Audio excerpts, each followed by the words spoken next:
Nos populations seront fréquemment affectées par des aléas car leur capacité à réduire les risques de catastrophes reste insuffisante. Et toujours à l'occasion de la journée internationale de la prévention des catastrophes célébrée ce 13 octobre 2013, le coordonnateur du système des Nations Unies au Niger qui intervient dans ce phénomène a livré un message de mobilisation en faveur des personnes handicapées. Suivons un extrait de l'intervention de Fodjo Ndiaye. Les personnes handicapées représentent dans le monde entier la ressource la plus inexploitée pour les activités de planification en cas de catastrophe, a déclaré Firoz Ali Alizada, afghan, amputé des 2 jambes lors d'une enquête menée par l'ONU qui a permis de recueillir un grand nombre d'anecdotes témoignant de l'ingéniosité et du dynamisme des personnes handicapées lors de la gestion des risques de catastrophe. Plus d'1 milliard de personnes dans le monde souffrent d'un handicap. La commémoration de la journée internationale de la prévention des catastrophes offre cette année l'occasion de saluer leur rôle crucial pour inspirer la volonté de résister face à l'adversité. Malheureusement, la plupart des personnes handicapées n'ont jamais pris part à la gestion des catastrophes, ni à la planification et à la prise des décisions dans ce domaine. Pourtant, les catastrophes font un nombre anormalement élevé de morts et de blessés parmi les personnes handicapées. Bien souvent, les systèmes d'alerte rapide, les campagnes de sensibilisation et autres interventions ne tiennent pas compte des besoins des personnes handicapées, leur faisant courir un risque inutilement élevé et donnant une fâcheuse impression d'inégalité. Nous pouvons remédier à cet état de choses en associant les personnes handicapées aux initiatives visant à faire face aux catastrophes et à la planification des politiques. Lors de la réunion de haut niveau sur la question du handicap et du développement, tenue récemment, l'Assemblée générale a dit qu'il fallait d'urgence prendre des mesures sur cette question, laquelle est également évoquée dans la Convention sur les droits des personnes handicapées. L'inclusion sauve des vies.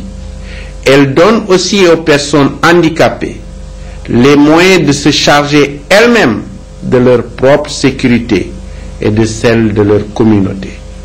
Nous voyons d'ores et déjà la contribution que peuvent apporter les nombreuses personnes souffrant de handicap, visibles et invisibles, dans le monde entier, qui, à titre bénévole ou autre, aident les populations à faire face aux catastrophes et à rebondir.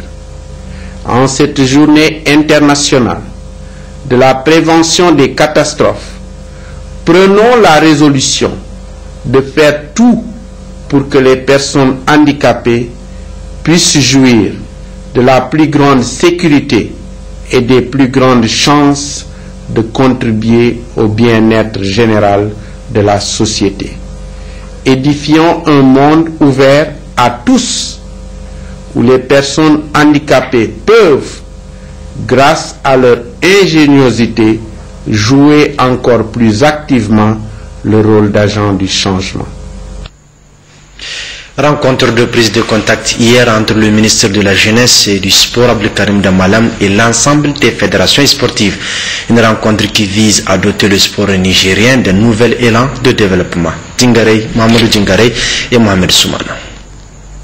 De prime abord, le ministre en charge des sports a expliqué le contexte dans lequel l'État intervient en matière de sport, une intervention qui se fait de façon cohérente dans le temps et dans l'espace. La jeunesse, constituant 60% de la population, reste un maillon stratégique pour la pratique sportive. Abdoukarim Damalam a rappelé que le sport est un puissant moyen de mobilisation des jeunes et contribue au renforcement de l'unité nationale et de la cohésion sociale. Le sport développe la fraternité entre les jeunes Nigériens et ceux des autres pays.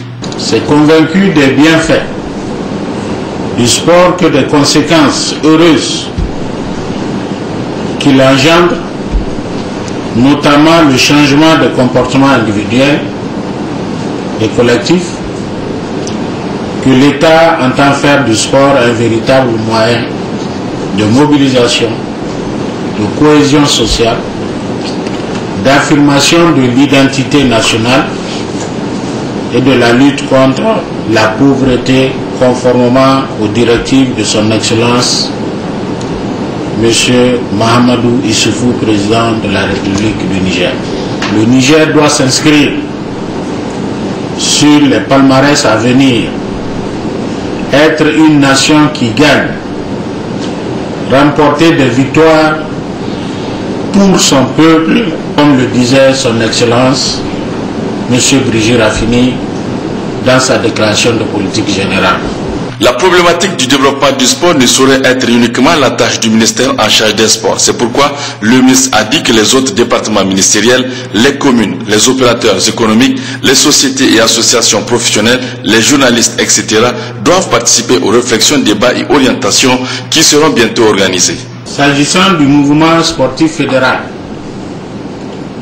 celui-ci est théoriquement bien structuré à travers une architecture pyramidale constituée de clubs, districts, ligues, fédérations et comités olympiques et sportifs, mais il présente en réalité un paysage très contrasté. Enfin, le ministre de la Jeunesse et des Sports a fait cas du comité olympique sportif nigérien, le COSNI, qui a pour rôle d'impulser la pratique sportive à travers tous les registres susceptibles de contribuer à son développement. Pour l'heure, a indiqué Abdoukarim Damalam, l'impact de l'action du sport reste limité en raison d'un manque de cohésion au sein du mouvement sportif et de l'absence de moyens pour peser sur les fédérations nationales